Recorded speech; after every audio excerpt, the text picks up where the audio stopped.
ស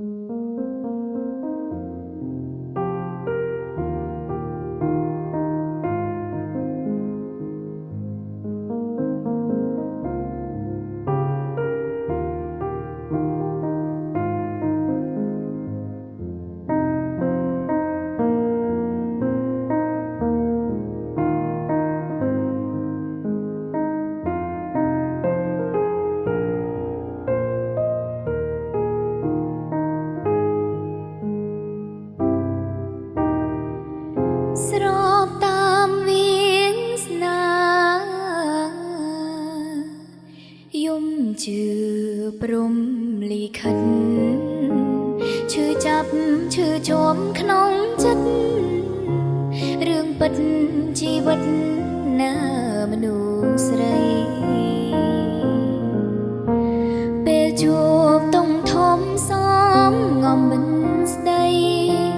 ស៊ូទ្រាំលៀងពីភ្នែកប្តីសុខចិត្តលេបទឹកនេត្រានាមជាភរិយាតែឈ្មោះ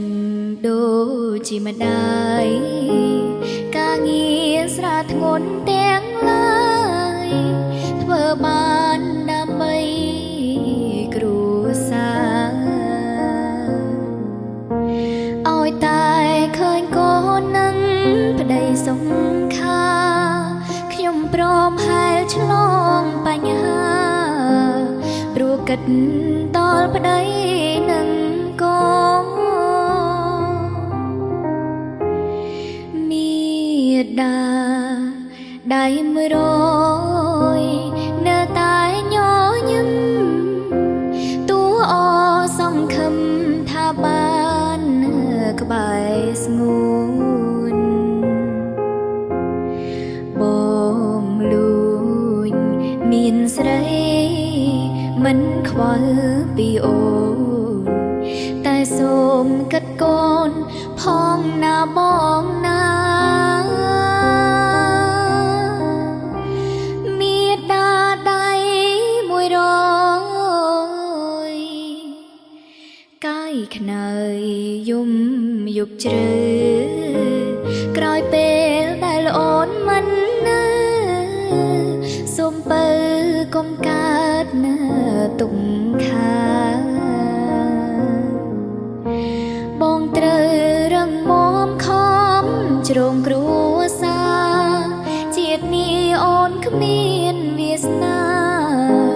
បានរស់ក្បែរបងទៀតទេ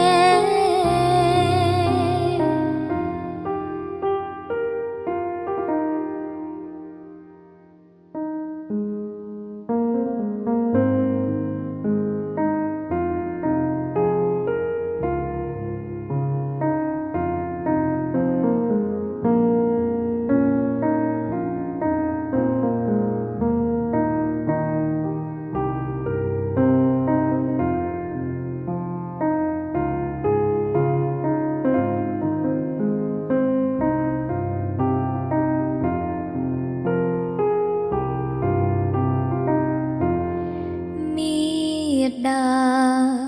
ដៃ100នៅតែញញឹមតួអសង្ឃឹមថាបាន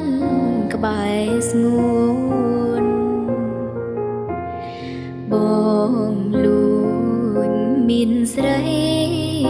មិនខ្វល់ពីអូនតែសូមគិតកូនផងណាបងណា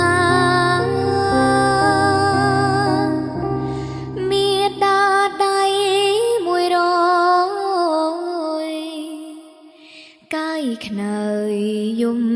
យប់ជ្រៅក្រោយពេលដែលអូនមិននៅ